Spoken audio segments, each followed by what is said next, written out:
We're live. All right, talking to Joey Davis, three-time national champion, undefeated D2 wrestler out of Notre Dame. How you doing, Joey? Thanks for taking the time talking to True Wrestling. I'm doing great. Beautiful day today. Clearly, you're in Southern California right now. Sunny, nice times. So, I saw you wrestle Salsa on the Square this year, but I want to Yeah. take you back a little bit further, back to the NCAA championships. You came in, two-time returning champ. You're a little banged up. You had the scores reflected a pretty close couple matches to get to be a champion. Can you talk about wrestling with high expectations after a long grind of a season, maybe being a little dinged up? What's your mindset when you're coming into a big match or a tournament like that? My whole mindset of the national tournament, man, it's honestly crazy, man. It's I don't care about anything what's going on, but making sure I'm on that first stage podium. You know what I mean? So the whole time, honestly, through my freshman year, I knew I was in the finals my freshman year. I knew I was in the finals my second year, so I knew I'd been there before. All I had to do was that put my mind together and know that I want to do it again. And I want to make history at the school. That was the whole purpose of me going to Notre Dame. And, the whole situation with the clearinghouse and stuff like that is wherever I'm at, I want to make history and I want to do big things since high school. So the purpose of the mindset of going to the national tournament, I didn't care about no nicks and injuries. Honestly, I didn't care about who was in my way. All I know that I just wanted to make a history for myself and help my team. And the only way by helping my team is making it to the final. So I'm gonna do anything I gotta do to help my team. And if that's that person you want to look up and have that eye tiger on their back, that's gonna be me. So that was the whole purpose of me in the whole national tournament. It wasn't about me and about the records, about helping my team as much as possible because they look up to me and I look up to them for help too. They're the ones with me when I'm grinding and all the other stuff. So the whole time for me was just to help my team. I didn't even care about my nicks and injuries, to be honest with you, Mike. So tell me a little bit about that. So that takes a pretty good, strong mental toughness, putting Oh everything yeah. out of the side. Can you talk to where did you get your mental toughness from? How do you keep it sharp? My mental toughness comes from, I gotta say, from just the parenthood I had. Growing up where I grew up from is Compton and stuff like that. And a big mentor part of my life, is my trainer Antonio McKee, because my whole life, man, was just, it don't matter who you go against, it don't matter. Everybody says that, no matter who you go against, it don't matter about this and that, but growing up where I grew up from, it was just completely different, man. Like, it's just hard to explain to people and stuff like that. So my whole mindset is, man, it's just getting it done, man. It ain't no making no excuses. It's just hard to. It's not trying to be arrogant or the tough way to be. It's doing what you got to do to become a man, and eventually you're gonna have to do some things you don't want to do. You're gonna have to. You're not going to be the best. You got to be at all times, And I learned that from Jordan Burroughs. You know what I'm saying? Everywhere you come, you ain't going to be the best you can be. You just got to show up, with the right mindset that you are going to be the best you can be and stuff like that. So my whole mindset is if I had the worst match, it's still, to me, it's going. I'm be satisfied, because my mindset is strong and it's nothing going to break my will. So all I know is that if I have a strong mindset, like my trainer been preaching to me, it's gonna break the will of a lot of different other kids. A lot of kids just, they have the same ability as you, but if you have a different mindset for them, like, this dude is not about to do something with me, or you know when somebody's not about to do something with you, or when somebody's not thinking on the same level as you. So you got to have wrestling is mentally everything, because you can psych somebody out by looking at them, you can psych somebody out by their looks.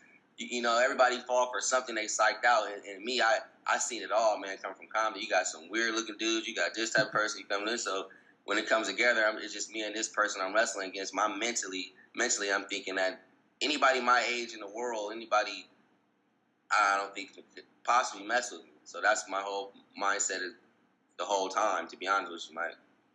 All right, dig it. All right.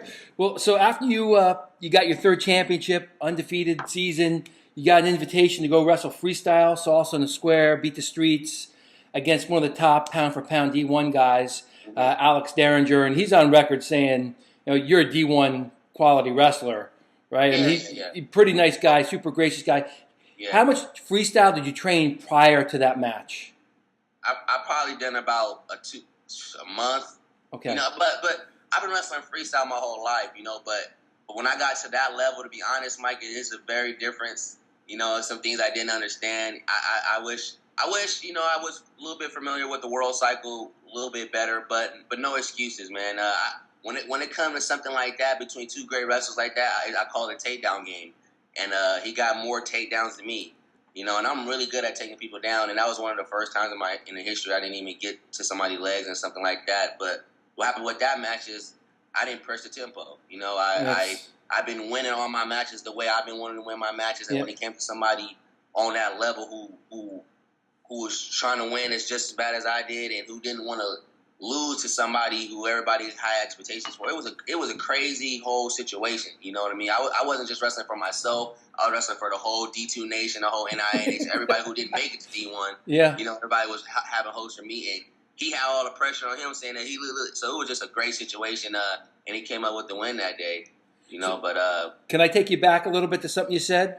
What's up, I mean, so it's an awesome situation there. I mean, you're in the middle of Times Square, and there's ambulances going on, but you got, I mean, it's just a cool scene.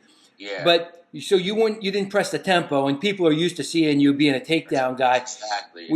Was it intimidation? Tell me a little bit what was going through your mind when you got there in the first period, and it's scoreless, in the middle of the biggest city in the country, and things are going crazy, but you guys are real calm out there and quiet. Can you just talk about in the match? To be honest, Mike, in the match, it's very intense going on. It's a lot of face going on. Like, I'm waiting for something to open up, but the whole time, Mike, like I said, I've been winning my matches the way I want to win, and just because I don't get to take down the first period, I feel like something's gonna open up. You know what I mean? But what messed it up with a little bit with me was the shot clock, how he got the 1 point, little things like that, and I didn't know I was about to get 1 point. I was like, I was about to get 1 point. I ended up getting taken down.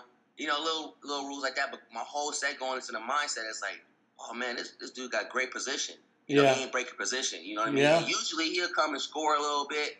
So it's a crazy mind chess game to me. But I was like, oh man, he ain't breaking position. One of the first guys I ever wrestled like that. You know what I mean? But after talking to Jordan Burroughs after the match, like I always say Jordan Burroughs because one of my great expectations, I look up to him, man. He just says sometimes he gonna block one, but he can't block all of them. Right. And I didn't tip none of them, and I'm one of the, it makes me mad to this day, but it was a lesson learned because now I know I'm always going to pull the trigger when I come back. And that's what this whole process for me to do now is I'm at home and I'm just going to be training with the best. And once I get to my season, man, I want to be freshly. I done wrestled all the D1 Opens, I done all that stuff. It's my time for me to enjoy myself and have fun my senior year and make history. So once I do that, I'll be happy for myself and in the sport of wrestling. I every year I always been like, man, did I do something in the sport of wrestling? No, this not enough. No, this not enough. This not enough. This not enough. So me winning my 4th title for me to unlace my shoes, man, that would be remarkable for me. And I don't see nobody beating me from it. I don't care who's in my way. I know a lot of people say things like that, but I just already see myself there already making history. Something was waiting for me. So I already feel it. All right. One last question about that match. Yeah. There's a lot of good wrestlers out there that can't, making the transition from high school to college. You're a high school stud. You lose a few times as a freshman, and it rattles you, and they can't recover, and they kind of wash out. Yeah. Tell me about, all right, you haven't lost a match in a long time. Going back into high school, you're a 2-time state champion? Yes. And then 3-time undefeated champion at Notre Dame. Yeah. What happens after that match emotionally for you and mentally to get back to where you're focused? To be honest, Mike, I took it very well because I wasn't upset the way I wrestled. I didn't feel like he was that much of a. I didn't feel like he was just a better wrestler that day. I felt like if we go 2 out of 3, I'm going to win 2 out of 3. So I wasn't upset at myself. I wasn't confused like, dang, what didn't I do wrong? Because in the match, it wasn't that many mistakes. The mistakes that I left my arms a little too wide for the trap arm gut and stuff like that. But mentally, it hurt it at the same time because the only reason why I hurt it so much, Mike, is because the only person I didn't want to see after the match was Jordan Burroughs, Yeah. And after I seen him after the match, man, he gave me the little talk and it hurt it that much more. But to this day, it made me the person I am in the practice room and the person that's going to be coming up this next season is pretty much relentless. So, it took one loss for me to do that, and that's all I needed. I ain't trying to lose no more, even though it ain't even really in my style, but it is the world style. And I eventually do want to try, I do want to try it next year. I'm going to give it a shot. You know what I mean? 2016, I might as well. I'll be a senior. I don't really care who I go against. I already done wrestle with everybody. So I know people are excited for me to do it, and I feel like even the world haven't even seen how much talent we have. It's a lot of people. And I was in the Worlds in Vegas this year, and I mean, we got a lot of good wrestlers, but it's a lot of great wrestlers who ain't even attempted in America to try to do the Olympics. I don't want to be one of those kids who said, I wish I should have, could have. You know what I mean? So I do want to attempt it, and I want to give it a shot, and I want to help before I go into my fighting career. So before we get there, all right, 4 of the guys have been 4-time D2 champions. No one else has gone undefeated. So through their entire D2 career, when you're thinking about that, I know we talked about it's not about your individual stuff sometimes, it's about the team, but it's a lot of pressure. Oh, man, without a doubt. How do you deal with it? My dad keeps my sanity, man. When I come back home, man, it's just like home, man. It's, I'm still getting, to do this interview, Mike, it was a headache, my dad had to really get me up, man, so. But my dad everybody does a really good job of keeping my sanity, and I got a little sister who tells me, man, you ain't nothing to me. You know what I mean? I'm like, what? You know what I mean? So my family does a good job of keeping my sanity together, and it makes me better and humble for other things in life. You know what I mean? So how I keep my step is by saying that this is what I came to do, and I'm just a regular person every day who just wants to work hard. I haven't lost my drive yet, Mike. I think a lot of people lose their drive, and this is fun to me. I love working out. I love beating on people. I love doing that. I just love the sport. You know what I mean? But sometimes it's a grind. Sometimes I'm like, man, I gotta step back and I have my funds and stuff like that. But yeah, man, it's just a drive. You gotta I think the whole point about it, you gotta have a good group of sanity. You gotta have a good group of friends. That's one thing about Notre Dame, man. Why I really love Notre Dame. I've been to all the D1 schools. I trained there. I've seen it, and I'm good friends with a lot of people. And what they tell you is that, the people around in schools is just different from a lot of people when they get there and stuff like that. But my school, Notre Dame, man, they kept my sanity, and they're just like me, man. They're just like my brother. So we just bonded real close, man. And we don't say no D1, D2 thing. We all wrestlers. But when it comes to the D1 wrestlers, we feel like they overlook us a little bit. Sure. Not so much me now. I felt like I always didn't want to get overlooked as a D2 wrestler. You know what I mean, Mike? So that was my whole driven. Like, man, don't ever disrespect me as a D2 wrestler. Not saying anything about it, but that was everybody's nicks and buzz. Oh, you're just a D2. So coming from D2 wrestling team, we hated that as a team, and we D1's got to understand that. So when we go to these opens, man, I know my school ain't the only team that's like, man, we don't give a crap who you are. Ooh, we come in to ride or die. So that's one thing why I like my team, how much of a brotherhood it is. We got a strong mindset, man. We just don't care. And it keeps me like that. And I was already like that going into college. So it keeps it cool. It keeps a cool bonding experience, and we do big things together like that. It's great to have that kind of team, that kind of brotherhood, which is even magnified. There's something my wife always mentions to me. Wrestlers just have some kind of innate connection with another guy who's been through that kind of suffering that you have been through. And it just, it's an awesome bond. And when I see somebody else with cauliflower ears, man, we already, man, what's up, man? We brothers, you know what I'm saying? No matter what you is, you know what I'm saying? Because we already know what we capable of doing, and we know the grind. So that's why wrestling is so cool, man, because it's only so many. Yep. You would just meet randomly, you know what I'm saying? But when you meet that random one, it's like cool. It's like, brother, and then everybody be around you like, oh, these are 2 wrestlers. So it's cool because everybody knows, the sport of wrestling and like that. You know what I mean? So, so when are you going back to school, and when will you be when will you start wrestling? My first match will be January 1st or 2nd. It's the 3rd against Long Island, New York. But I will be returning. I haven't even actually made.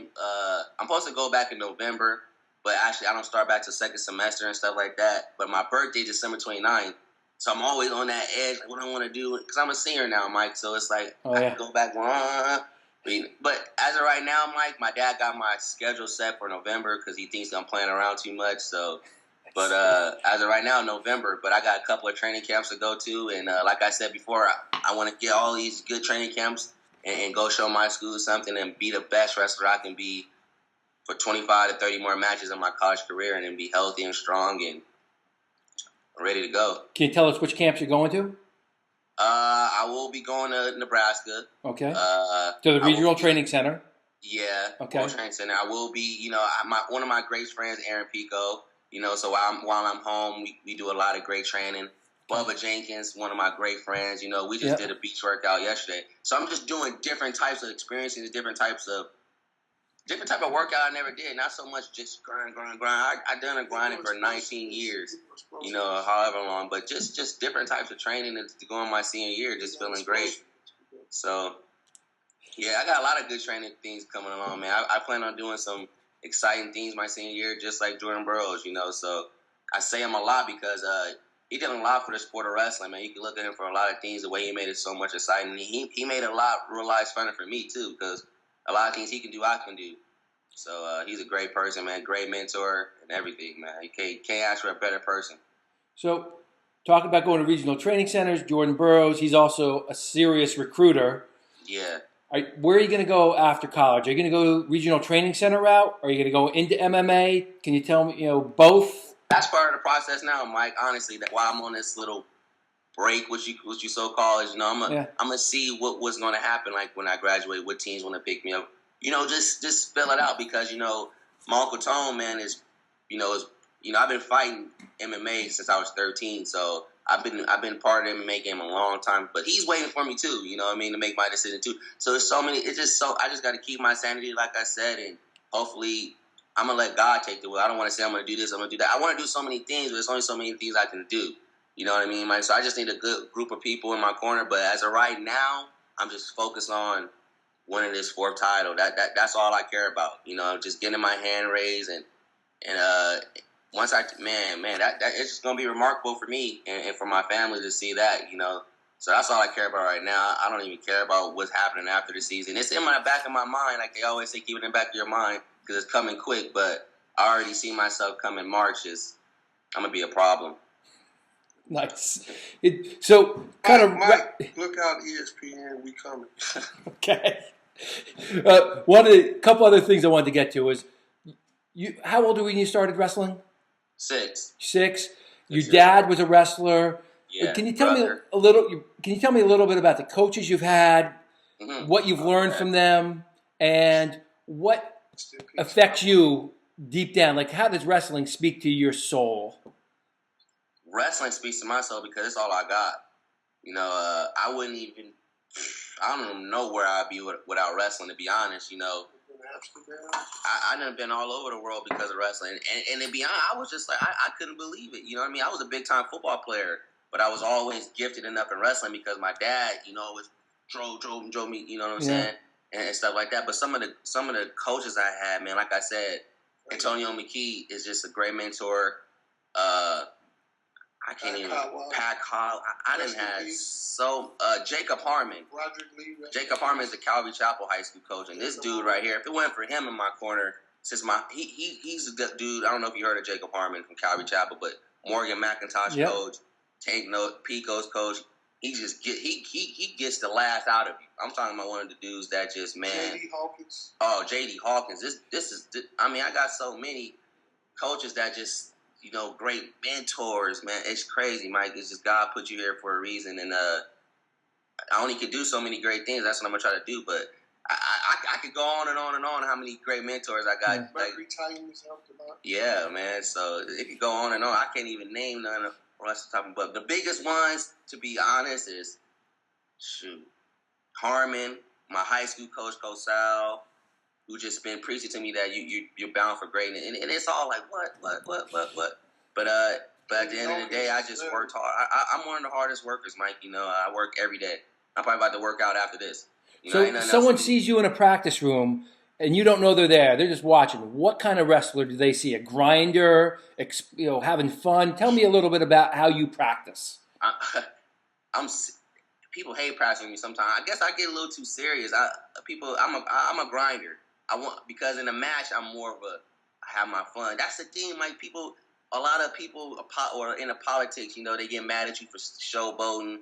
They call you this and that, but they don't know the time and how we grind in the practice room. Some of them do, but some of them don't. You know what I mean? It's just everybody got different practice room and different environments, and man, every practice room I've been to, it's not. I got a lot of different practice rooms. You got grinding practices, you got just straight technique practices. So I go to a lot of different stuff just to become the best wrestler I can be. So I think the type of wrestler I am in practice, man, I hate the drill, but I got to get it done. You know what I mean, Mike? So my drilling is fast paced. You know, just average college, good rest. You know, explosive things, and I like to bang in practice. You know, I'm gonna bring it. I'm a hard worker. You know, I don't got 2 collie ears for nothing. So I'm gonna bring it. I'm gonna bring it in practice every day I got it until I'm tired, till I can't walk no more. Everybody knows if you wrestle with Joey Davis, man, you gonna have a hell of a day. You gonna get tired. I'm gonna be tired. We just gonna, you know what I mean. I'm gonna give it all I got in the practice each and every day, and learn something new. Who do you bang in the practice room back at Notre Dame with the most? The most? Yeah. It's this it's Tony Daly. Where's he from? Tony Daly's from Ohio. He's a Perry kid. Okay. And one of these, and he look out for him this year. 174 pounder.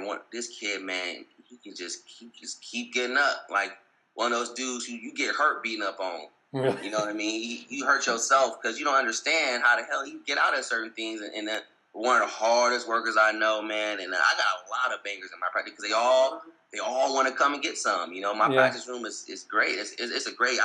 But Jake Swartz from Boise State. This dude, country as hell, man, but great coach, great mentally coach. So cool, man. We got some great people. One of my best friends, Garrett Lineberger, a freak of nature.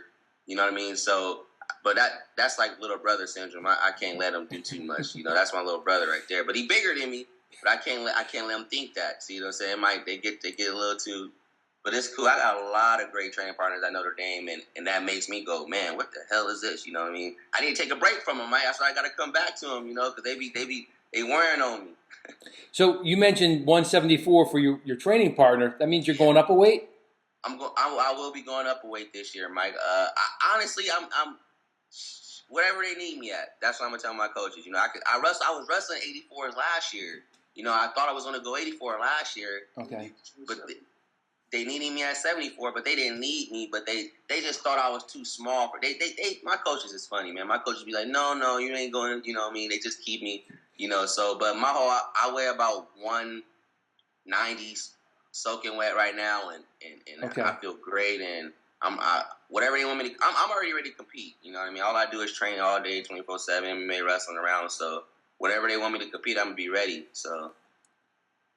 All right. Well, I appreciate you taking the time, Joey. It's been fun talking to you. We'll be looking for you at the post duels in Long Island. I will be there. Any other competition between now and then? I can't wrestle in any competition now and then. I wasn't sure if there's going to be any kind of open situation. I'm going to let you know, Mike, my plan was to go to the Midlands, and I was going to go to the Midlands, but apparently I can't go. So I'm going to just rest, train, get my mind right, and go talk to some great people. And all of this is great preparation for me for March. You know, that's all what it's about for March. And after whatever happens after March, that's all that matters right now is March. Is your body 100% right now? 100%, 120%. I can't. My body feels so great because I got to do things I never got. Different type of training, getting like, you know, massaged out. I mean, it's all important. You know, it's very important that I didn't have. You know, when you back in college, just so many. You know what I mean?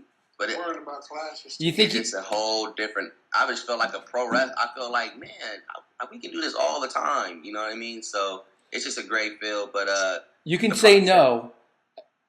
I got a question for you. Any chance you can do a fireman squat with your pop on your back right now?